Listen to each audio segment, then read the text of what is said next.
tene ta jirdo shaji chimbo tela tawa tang gamba tang shepa 在 som 讲到大手印的时候，有提到大手印的见、修行三个部分。那现在呢是讲到了大手印的见的部分。在讲到见的时候呢，就像早上有开始过的，主要有关见的整个的总说是第9个偈子，提到说一切诸法皆心所幻现，心亦无在，心之体性空，空而无碍，一切皆显现，愿善观察，断增益生根。那么其中一切诸法皆心所显现，第一句的部分的解释已经讲过了。那么第二句说心亦无在，心之体性空，心的本质是空性的部分，也由第11跟第12个句子分别谈到说，心是远离有跟无，同时也远离是和非的部分。这在早上呢也提到过。接下来要解释的是第9个句子当中的第3句说，空而无碍，一切皆显现。那么这个是第13个偈文在谈到的了。那所谓的空而无碍，一切皆显现，是指说心的本质是空性，但是能显现出各种万象，而万象虽然不断的展现，但它的本质是空性的。所以在这里这个第13个偈文呢，它就是在解释这一句。那它的大纲呢是叫做空跟缘起无二的一个情况。空就是心的空性，缘起就是指世俗的相，各种的相展现的情况。所以空跟缘起无二是第13个偈子。 ta te ta we shaloka jusampa te ge nang to song na 因此呢，在第13个偈文谈到说，不悟此故，流转轮回海。若悟此者，正觉非他处。一切诸法无有是与非，愿见法性阿赖耶之幻。那么在这里提到说，首先呢，我们这一念心，就像之前提到的，它是离开了有无之边，也离开了是与非的边际的，它是一个中道的这一念心。因此呢，我们是需要透过实修、实际的去观察它。所以，当我们在观察这个心的时候，会发觉它没有一个真实的存在，它并不是一个实有的东西，但是呢，它却能够显现出各种的相貌。所以对于这一念心，很多时候呢，它就有不同的名称哦。平常我们会称这念心叫显空不二，显现的显哦。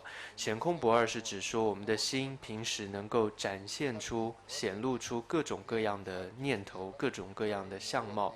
但是当你去观察这些念头的时候，会发觉它找不到它，并没有一个真实存在，所以它也是空性的。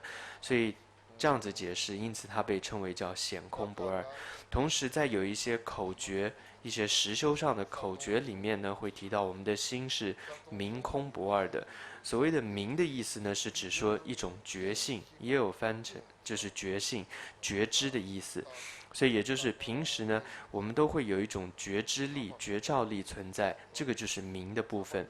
但是呢，虽然这个觉知力它一直存在，但是它的本质却是空性的，所以这样代表说它是明空不二的。再来，有时候会听到说一个词叫乐空不二哦。那这里的乐是指说我们心性的本质，它是离开痛苦的。我们的心的本质呢，它是具备了平静跟喜乐的。但是呢，这个喜乐跟极静的本质，它本来呢也是空性的，所以在这里是形容说心的本质呢是乐，快乐的乐，乐空是不二的。那以上都是在形容我们这一念心。所以这里回到偈文第一句说，不悟此故，流转轮回海。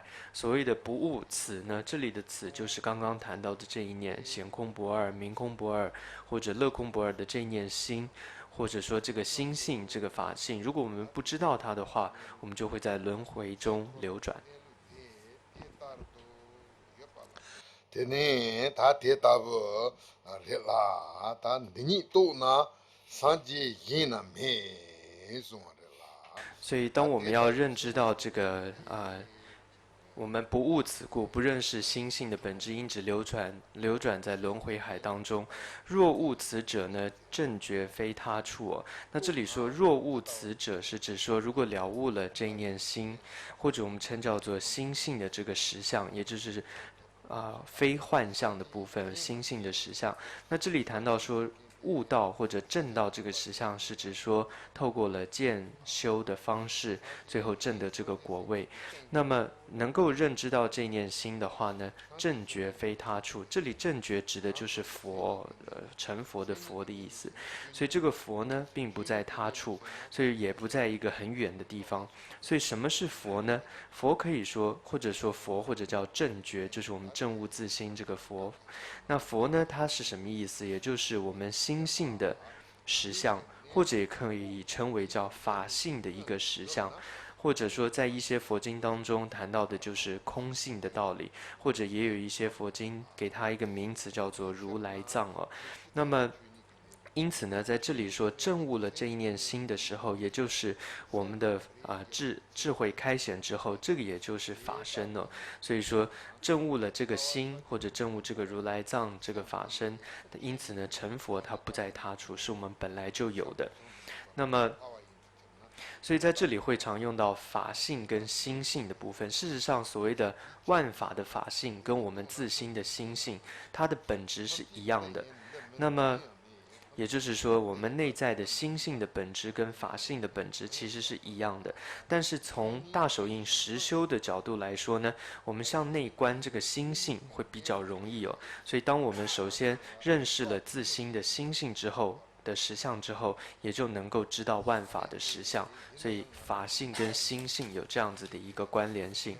同样，一切接下来第三句说，一切诸法无有是与非，愿见法性阿赖耶之幻。所以这里是说一切诸法它是没有，它是远离了是或非，远离了有或无的边际的。所以我们要发愿说，愿见法性阿赖耶之幻，希望我们能够见到这个法性。那这里的法性，我们说见到之后呢，它不在远处的。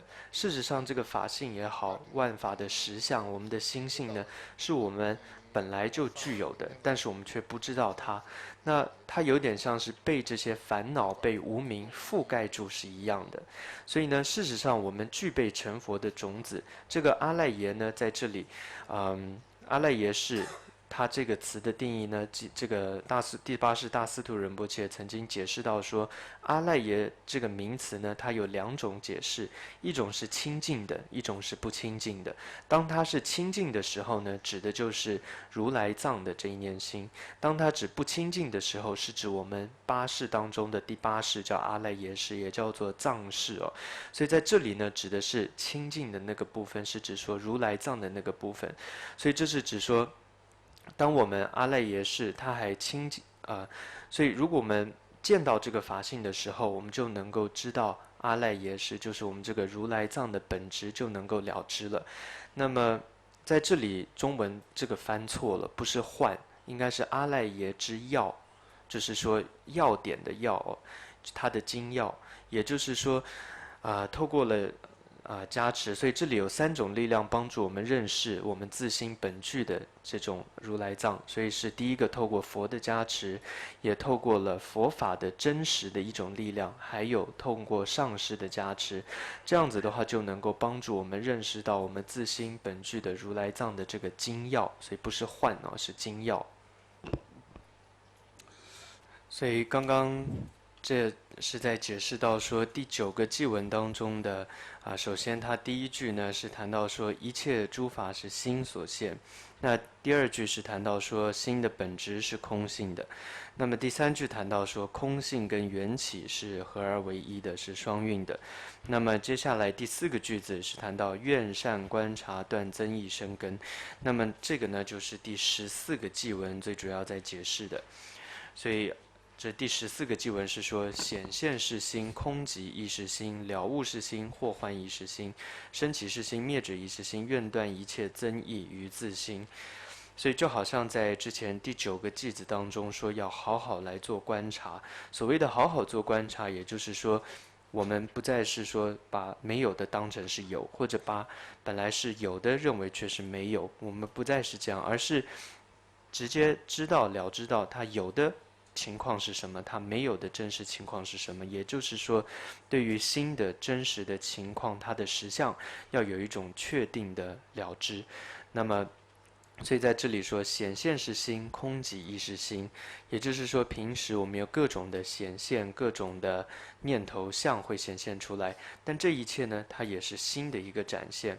同样，在当我们禅定的时候呢，我们证悟空性，这个空的本质呢，它也是心。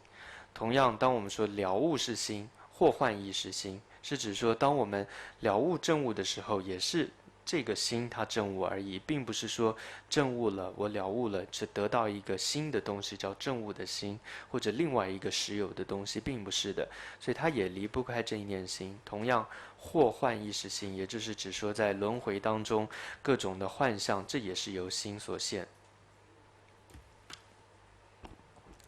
他体现的集中。同样，接下来第14个句子谈到说：生起是心，灭者亦是心，愿断一切增益于自心。所以这里是说心的它的本质跟实相，本来来讲它是本来没有任何变异的，它不会有生灭的情况。但是呢，因为我们的幻象，我们的一种执着跟迷惑，因此呢，有的时候我们会看到生好像心好像有生有灭，有各种的空，有各种的显象等等，各种的情况都会展现出来。但是无论任何的情况呢，它都不离它本来的那个实相。所以说，一切升起，这也是心；它消失了，这也是心。那接下来说，愿断一切增益于自心哦。他这一句的意思是说，希望一切的这一些增益呢，都能够在我们的都汇归在心上，了解到它都是我们的心而将它断除。那这个意思是说，所谓的增益，也就是各种的我们的执着而产生的幻象，譬如说心是有生有灭的，有来有去的，好像有显现的，又好像有消失的，这一切这种呢，都被称为叫做增益的这种心，增益的想法。所以其实呢，这一切生灭也好，这一切它都是回归到我们这一念心的。所以在这里，我们谈到大手印的修持来讲呢，它有分见、修行三个部分。可以说这三个当中最重要的是见解跟修行。所以说在首先的见呢，一定要有一种确定。所以这里的增益愿断一切，断它有一种确定的意思，有一种了断跟决定、确定的意思。所以为什么说最后一句说愿断一切增益于自心呢？这是指说，像在很多的无论显称也好，在密称也好，都有谈到空性的义理，谈到自心本性空性的情况。但是在可以说在密称或者大手印一个特殊的方法来讲呢，也就是不向外去观空性，而是向内看我们的心的这个空性。这可以被称为是一种捷径，或者说一个比较近的一种道路，比较容易的一个方法，是直接观内心，而不是向外去观。所以说，当我们能够见到这个心的时候，也就是在我们的心上能够了解到一切的生灭，它其实都是心所现的。所以就好像我们在之前有讲过说，在见的方面来讲有两种，一种是比量的见，一种是限量的见哦。所以在这里说愿断一切增益于自心，它指的也就是说现前观察我们这一念心的直观自心的方式。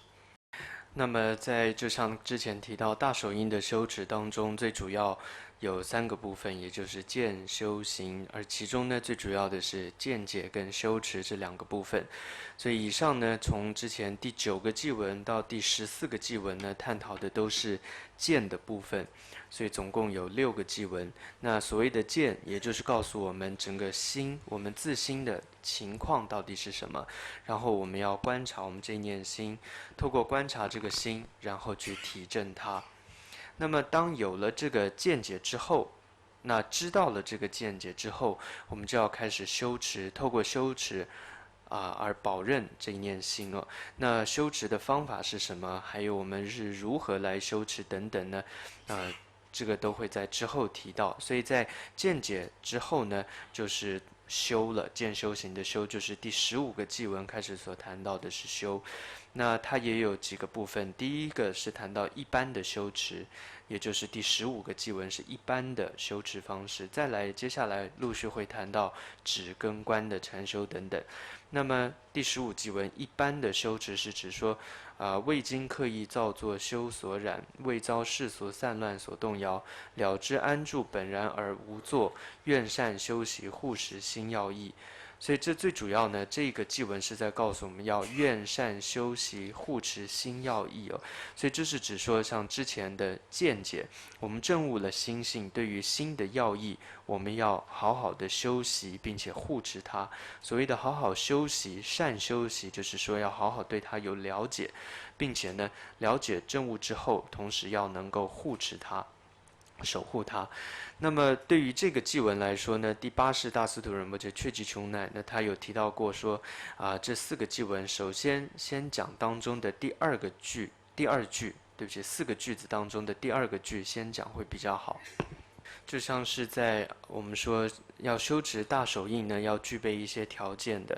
那么首先呢，需要具备的是信心哦，也就是我们要相信这个深刻的这个法门，我们要对它有一个相信。如果有相信呢，才会真正愿意去修。如果不相信这个法门呢，你是没有办法修得很好的。同样，有了信心之后，第2个就自然会有精进修持它。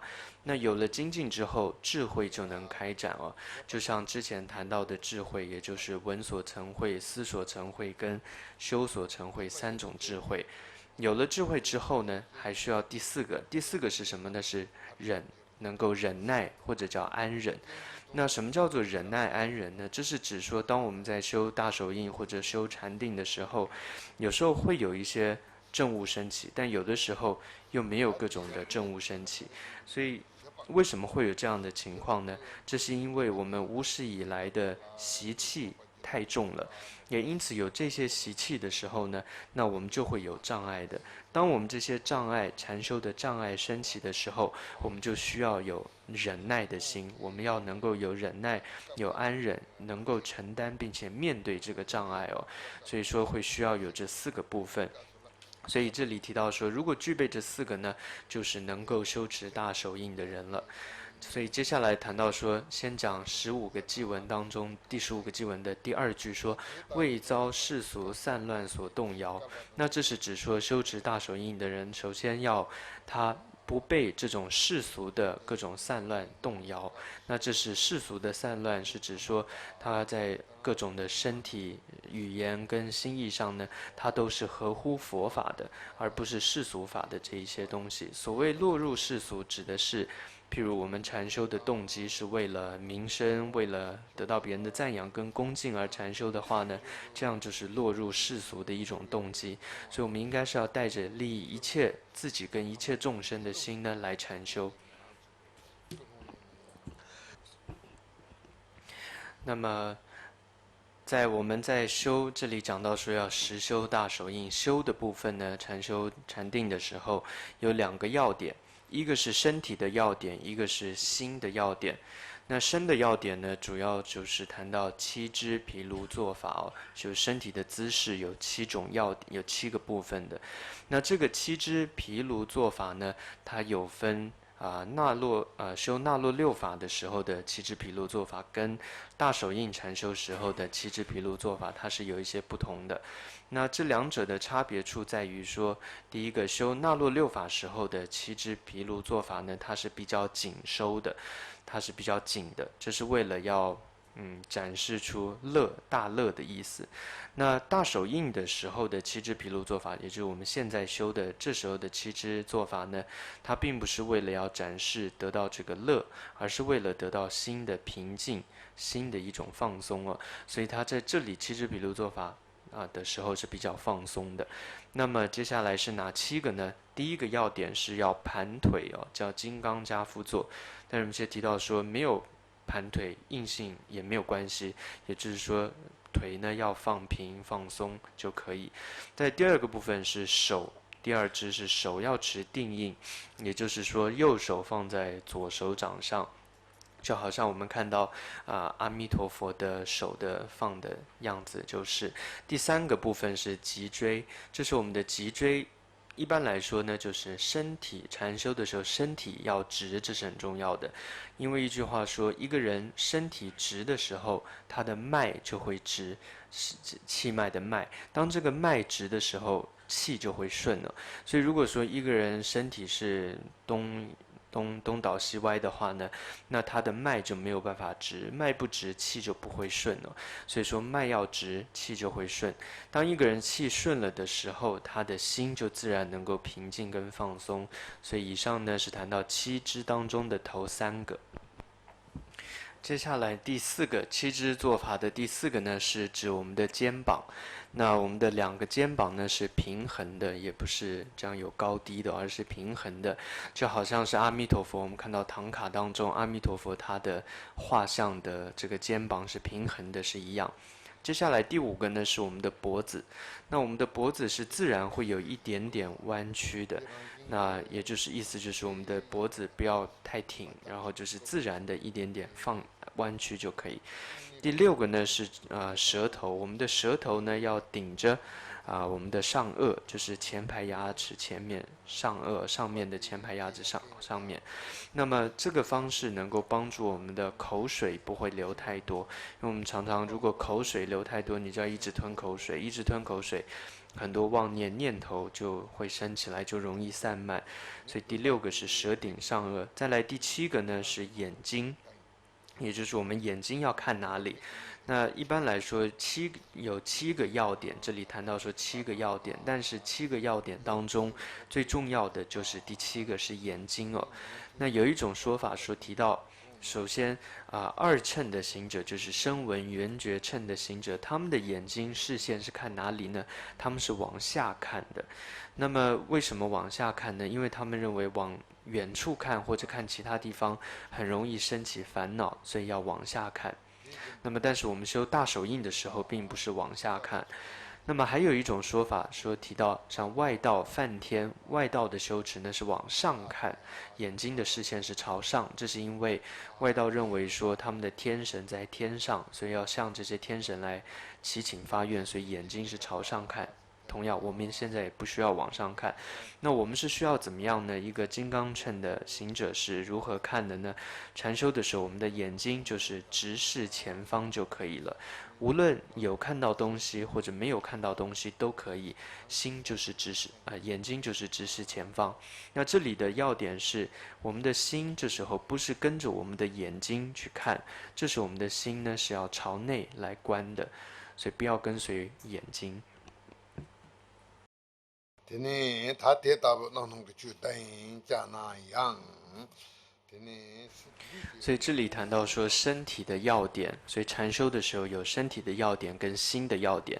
那刚刚谈到的是身体的要点呢，有七支毗卢做法哦。那虽然说有这样子七种方式要注意的，但是它其实整个身体的要点一个重点呢，就是说放松、放轻松。所以就像是在施身法的祖师叫马基拉准，他曾经就说过，他说这个身体的要点是什么呢？也就是我们四肢要放轻松。所谓的四肢就是我们的两只手，还有两只脚，还有包括身体的尤其是四肢当中的我们的脉、我们的筋，还有我们的肌肉，整个身体都是放轻松。所以说呢，虽然我们要保持住七个坐姿哦，七支毗卢做法的坐姿，但是一个重点就是有七支，同时呢身体也是放松的，这是很重要的。所以以上是身体的要点。接下来就谈到禅修时候修心，心的要点是什么呢？这个就是第15个偈文当中所谈到的第一句了。第一句说：“未经刻意造作修所染。”这里是指说禅修时候的心的要点是什么呢？就是我们不要刻意的去说我要禅修，就是当你在禅修的时候，不要刻意的告诉自己说我要空性，我现在要好好禅修，或者我要一个明，我要一个空了，不要有这样的心。有这样的心就是一种刻意跟造作。我们常常说，一个禅修，它最容易被什么所染污呢？就是被这种刻意造作的心所染污。所以第一句说未经刻意造作修所染，就是他不被刻意造作的修行所染污。那么这时候，那我们应该怎么做呢？就是第15偈文的第3句说：了知安住本然而无作。我们就是自然而然安住在心的本来的情况，也就是那个显空不二的情况，明空不二，乐空不二，也就是心的本来是空性，空中又有各种显象，显现的当下又是空的，这样子的一个本来的本然的情况当中。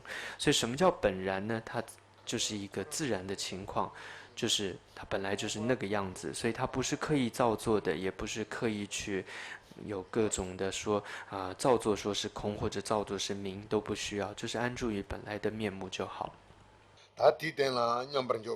接下来最后一句说愿善修习护持心要义哦，所以这里说愿我们能够好好的来修持护持这个心要。那这里说好好修持，它也有一种叫松紧适宜，也就是身体不要太松，但同时也不要太紧，是松紧适宜的，然后来护持守护这一念心。所以这个偈文它主要告诉我们，也就是禅修的时候呢，我们不是刻意要造作出什么一个新的东西，而就是保持自然放松就可以。那么接下来呢，就谈到说止跟观的部分了。那么首先介绍的是止，所以接下来谈到的是止哦。止的偈文就是第16个，就是谈到说粗细分别波浪自消歇，平缓心和渐渐归停息，离却昏沉调举之浑浊，愿得安宁坚固即止海。那这里是告诉我们，我们的心呢是要放松，是要安住，如同大海是一般的。那我们常常说，一个大海它不稳定，最主要有2个问题会造成它的不稳定。第一个是有风吹过来，就有海浪。当有海浪、有波浪的时候，这个大海它就不稳定，而且甚至会非常的浑浊。那么第2个问题是什么呢？就是这个大海中有很多的杂质，它有很多脏的东西，或者它有很多沙在里面。那这个大海它也不会很干净。所以在这里呢，比喻大海就像我们的心了。所以同样，当我们远离了这种像是大海当中的波浪，还有当中的各种的污垢的时候，这个大海呢，它就会非常的稳固，非常的干净。同样，我们的心就好像是这个样子。那谈到我们的心的时候呢，有2个部分的心，第一个是它的极静的部分，第2个呢是它的明显觉性的部分，有这2个。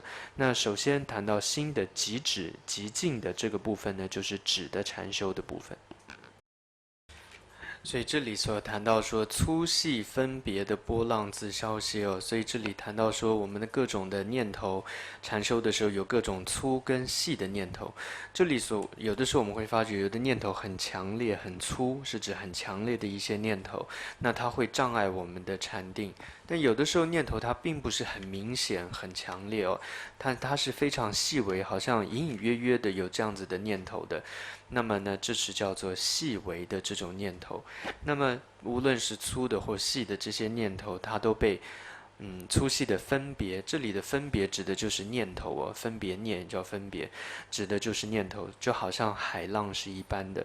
所以说，我们常常在禅修的时候，就会被这个波浪、被这种念头所障碍，而无法进入禅定。所以，我们是需要平息这样子的波浪，或者说平息这样子粗细的分别念的念头的。那么，在过去的大成就者们有提到说，我们会有什么样粗细的念头呢？什么叫粗的细念头？什么叫细的念头呢？这里总共有5个。所谓粗的念头有3个，第一个叫做调举。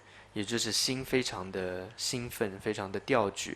那这是指说你非常的一直在想着过去我经历了什么很开心的事情我未来我还要再经历，我还要再得到好的东西等等。那这是一种调举的念头。那么第2种念呢是后悔。后悔的意思说啊，我以前做错了事情，糟糕，这实在是不好。那我未来是不是又会有这样的情况？等你总是在后悔当中。所以这两个调举呢，是针对比较好的事情，你去回忆它，去想它。那第二个后悔是指你针对不好的事情一直忘不了，所以这两个都是粗的念头，一种比较明显粗的妄念。再来第三个呢，是指一种害他的心，也就是你对于一些人，尤其你不喜欢的人，那你有一种嗔心，比如说说恶语，对他有恶心相向等等，那么这就是一种害他的心，所以这个也算是粗的妄念哦。所以就是调举、后悔跟害他的心，这是三种粗的妄念。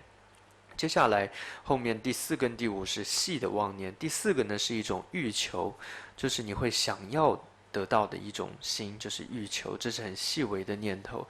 第五个呢是一种疑惑，就是你会觉得是这个吗，还是不是这个，这种可能的一种疑惑，不确定的疑惑的心，那这算是细微的一种妄念。所以总共有这五种粗细的妄念的念头。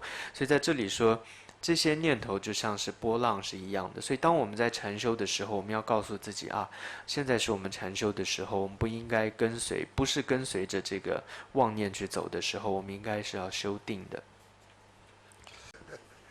那么在接下来谈到是第二句哦，第二句说平缓心和渐渐归停息，就是指说第一句，当我们的粗细的这些分别的念头，这些波浪都平息之后呢，那我们的心慢慢就会平静下来。所以这是形容说平缓的心就好像河流是一样的，它慢慢就平稳下来的。所以这个第二句是告诉我们，当念头止息了，心会平静。这是就好像我们知道来自己有念头升起，然后呢，我们用对治的方法告诉我们不要跟随这些念头，那么心就能平静。接下来第三句说，虽然我们现在心平静了，但是呢，在心平静的状态当下，它也会有一些障碍出现。那这个障碍呢，就被形容像是污浊混浊的东西，就好像我们之前虽然大海当中已经没有波浪了，心已经静了，但是呢，如果这个海当中它有脏的东西的时候，这个还是不够清净。比喻呢，就好像说我们的心虽然已经平静了，但是如果还有一些问题在的话，它是会混浊的。这里的问题指的就是昏沉哦。然后这个是翻错了，它并没有调举在里面，它只有昏沉。那么这里的昏沉的意思是什么呢？那它是有几个部分的，也就是一个是昏就是你稍微已经昏了，再来是沉，就是比昏还更严重。那人们界还解释加了第三个就是睡着了，所以呢，一个人就是昏，然后沉，然后就会睡着了。所以就像在今天早上呢，有一个法友就问了一个很好的问题，说心一静下来就想睡觉，所以人们就说你这个问题问得很好，因为你可能是真的有经验，所以才会有问出这样的问题哦。所以说在这里我们要离却，所以这里大家注明一下，那个调举是没有的，藏文并没有调举，藏文只提到昏沉，然后呢，人们就有解释再加一个睡着了，所以这是很重要，这是我们要消除的。所以在这里呢，总的再讲一遍哦，也就是说，有关于我们的妄念的部分、分别念的部分。那么就像刚刚所提到的，有五个，也就是第一个是调举，第二个是后悔，第三个是伤害他人的心哦。那这三个呢，它都是属于一种粗的妄念。那么在后面的这个疑惑，还有这个一种欲求的心呢，它是属于细微的妄念。那这个粗跟细的妄念呢，它都是属于它又归类在一种叫整个它这五个呢，又算是一种在调举的部分，也就是说心非常的强烈的调举的这个部分。那么呢，后面刚刚还有提到说昏沉还有一个睡眠哦，这三个昏沉还有睡，这三者呢，它是属于在昏暗的这个部分，昏沉的部分。所以总的来说，我们要离开的是一种调举，调举就是指粗细的这五种念头。同样呢，我们还要远离昏沉的部分，昏的部分就包括了有三个，就是昏跟沉跟睡眠这三个。所以总共呢，我们是要远离这一切，那这就是止的部分。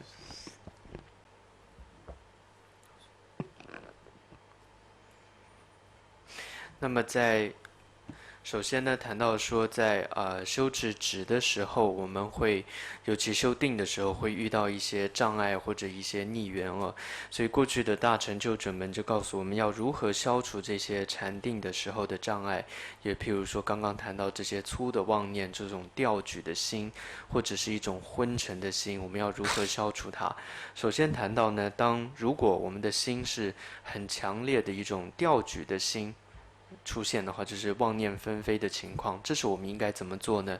它有3个部分。同样，等一下也会谈到。如果那相反的，当我们非常昏沉的时候呢，也是有透过3个方法的。所以首先先谈到说，当我们心非常散乱、调举的时候呢，情绪很强烈的时候，我们有3个方法。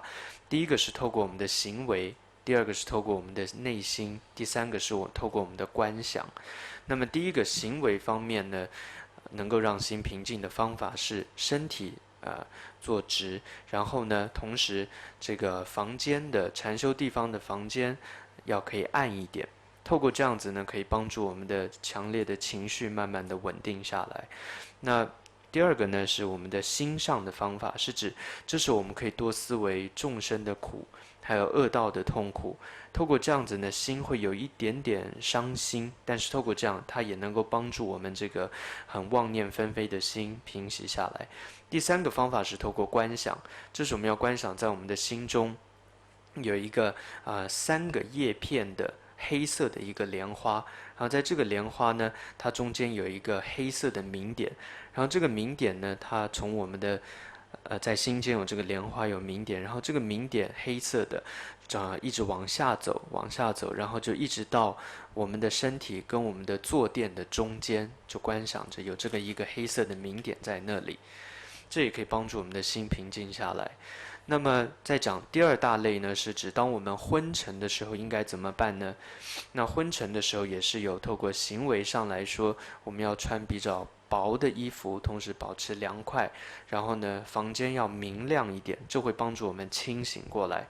第2个是我们的心可以怎么思维，这是我们多思维佛法的功德、禅定的功德，多去想的时候，心也会更加的清楚。第3个是透过观想，这时候是观想在我们的心间有一个4个叶片的一个白色的莲花，那这个莲花中间有一个白色的明点，这个明点呢就一直往上走，然后呢到我们的顶门的部分呢，然后白明点就在那个地方，透过这样也可以帮助我们清醒。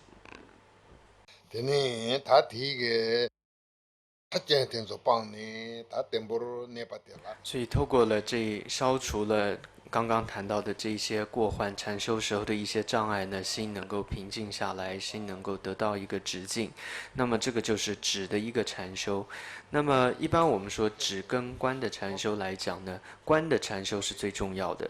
那透过了观，能够帮助我们真正证悟自心，能够成就这个果位哦。但是观的稳定呢，也取决于这个止，所以心的平静，第一步止是很重要的。那么，所以刚刚第16个偈子谈到了止，就是心的平静部分。在接下来心的平静的基础之上呢，我们就要进入到观。所以第17个偈文呢，就是谈到观。偈文说：数数观察无可见之心，洞见本然不可见之意，永断是耶非耶之疑虑，愿此无谬自心自显现。那么这里是提到说，当我们的心止下来了，就好像各种的妄念，这些波浪，它都慢慢平息了。同时呢，也没有昏沉的这种垢染、这种浑浊的东西。那么就在这样子一个如宁静的安住的大海之上呢，我们接下来要做什么呢？我们接下来要做就是要观看我们的心。要观看自心，看我们的心。所以第一句说：数数观察无可见之心。但是我们说观看这个心，但这个心是什么呢？它是你其实没有办法看到的这个心，它并没有一个真实存在，所以它被称为叫无可见之心。所以这是我们要不断的去观察这一个无可见的心。那么这样子不断去观察内心之后，我们会得到什么？我们会有什么的感受呢？这是指说第2句洞见本然不可见之意。这时候我们会看到说，这个心你本来就是不可能看到的，你会发觉它没有颜色，也没有形状，那么同时呢，它也超越了是空不是空，或者它是明空不二，是显空不二等等，它都是超越了这一切的这样一个情况。所以说，你洞见到本然的不可见的这个心的本质。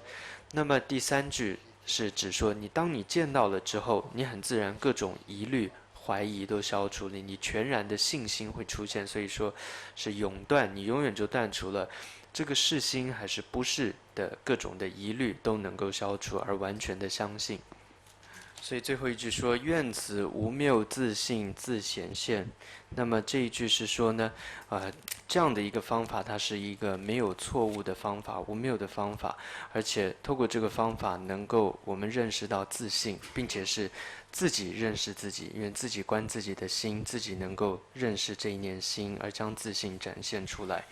那么，所以这个方式，这个圣观的方式，它可以说就是大手印最主要的一个口诀。那同时也是一种容易、最简易的，同时最快速的修持的一个方法。我们不需要绕远路，说透过思维逻辑去做观察、去做分析，不需要。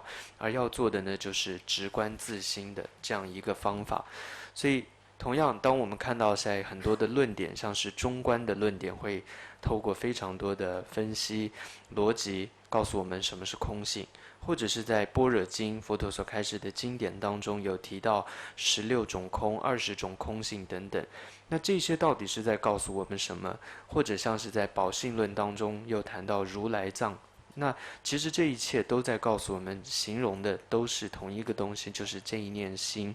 那因此呢，在这里可以说大手印当中是将这一切呢变成是口诀，或者说一种近路，一种比较近的一个快速的方法来认识这一念心，认识这个空性，所以它也被称为叫做圣观的一个方式。那么这样子的止观的方法呢，吉天菩萨曾经说过，他说一句话说，首先我们要具备了止，那才能够有圣观，有了圣观才能够消灭各种的烦恼。所以说止跟观的是，首先你要有止，然后呢才会具备了观，才会稳定，有了观之后才能够消除各种的烦恼。所以呢，在这里说这样子的一个珍宝，就是我们殊胜这一念心呢，我们自己有，但是我们却没有认识到它。所以在这里最后说呢，自信自显现，也就是说自己有的本来的宝物的自信呢，自己能够认识到它。那么在我们噶举不共的或者说特殊的一个口诀教授的时候呢，就有谈到如何来观看自心的有2种方式，一个呢是在心止静的时候来观看这一念心，第二个呢是指心在散乱的时候观看这一念心。那首先第一个心止静的时候，这就像是之前所形容的止的时候，也就是我们的心没有特别什么妄念，就像第16个偈子所谈到的粗细的分别波浪自消歇，平缓心和渐渐归停息，同时也离却昏沉的各种的浑浊。所以这个时候我们的心是很平静的，心是止静下来的。那这里特别提到说止跟观的差别是什么呢？所谓的止，它的差别在于说一个是知道心的情况，就是了解到心的情况是什么，这是指观；而不知道的心的情况叫做止哦。所以止它是只有一个定而已，它并没有一种智慧在里面。但是观呢，它是知道了心的情况，所以它是有智慧的。就像我们之前说所谓的修所成慧的部分。所以这是止跟观的差别。所以首先呢，在第一个讲回来说，在心止静的时候的观察的方法，也就是在心定的时候、止的时候，接下来我们就来看我们这念心，也就是静的这个心是在哪里，还有是谁在安静下来，还有静的这念心它的情况是什么，都去观看它。所以这个呢，就是第一个方式，叫心止静的时候去观察这一念心。所以刚刚是2种观心的方式的第一个，也就是心止静下来的时候再去看这一念心哦，透过这样也能够观察到、认识到自己的心的。接下来第2个方法是指很多时候心并没有止境，而是很散乱的时候。这是指说我们在禅修，有的时候心静下来了，但是呢，很快又有很多念头，而且是很强烈的一些情绪升起来。那这个时候我们应该怎么办呢？这时候我们首先看到这些强烈的情绪，然后接着你就去找，说这个心、这个情绪、这个心，它从哪里出生的？它从哪里升起来的？在什么地方？然后生出来之后，现在它又在哪里？它现在如果在的话，它的本质是什么？那事实上，一般来说，我们会觉得，好像真的升起了有这么一个东西，但是你却找不到它。那因此你会觉得好像没有升起任何的念头，它因为它不在任何地方，然后因此它好像没有升起过一样。当你去看它的时候，而现在呢，又当升起之后，它又不是很稳定，又好像找不到它，所以这样子的一个情况呢，就是空性的意思。那么还有一个，所以不只是两个，这里有第三个。第三个呢是指我们在观察这样子心止静的时候跟散乱的时候，它有什么样的差别？它是同样的呢，还是不同的？就这念心，心止静的时候跟心散乱的时候，它是一个呢，还是不同的？要这样来观察。所以一般来讲，我们突然或者马上去看这一念心，去想这个事情的时候，你会觉得止静的心跟散乱的心，这很明显的，它是完全是两个是差别很大的一个情况。但是呢，当你很仔细的去看你的，当你心静的时候的那念心跟散乱时候的那念心哦，它其实它的本质是一样的。因为当你的心平静的时候，它的本质也都没有真实存在，你也找不到一个平静的心。同样，当心是散乱的时候，你也找不到一个很散乱的心。因此，它们两个的本质都是一样，都是没有真实存在的。那么，同时呢，无论是极静的时候也好，它同样能够显现各种的妄念；当散乱时候的心也好，它同样也可以极静下来。所以它两者呢都是显空，也都是不二的，所以它们的本质都是相同的。所以这是第三个方法，就是观察极静的心跟散乱的心，它的本质是一呢，还是不同的？是一样的还是不一样的？所以以上谈到的，可以说都是大手印禅修的非常重要的这些口诀。那也真的是这是很殊胜的一个方式，所以也希望大家能够真正相信、有信心，并且带着欢喜的心、难得的心，而把握这个机会，好好来修持。那当然，各位在做修持的时候，有的人是能够完全的尽自己的力量，完全的做到，那第一名，这是当然最好的。但是有的人可能没有这样的时间，没有这样的一种能力，那但是只了解了部分，只禅修了一些它的部分而已，这也是很好的。怎么说呢？因为在一些禅修的教本里面就有提到，虽然一个人他可能没有办法完全正知，但是他部分的了解到这个禅修的时候，光是这样一种部分的了解跟部分的禅修，都能够将整个轮回将它打碎掉，都能将它破坏掉。所以因此呢，在这一次各位有听闻到了这个殊胜的法门，同时呢也真正禅修来修持这个方法，所以人们也祝福各位，希望各位能够将这个修持将它圆满，好好的将它修持完成，因为这个是非常有利益的一个方法。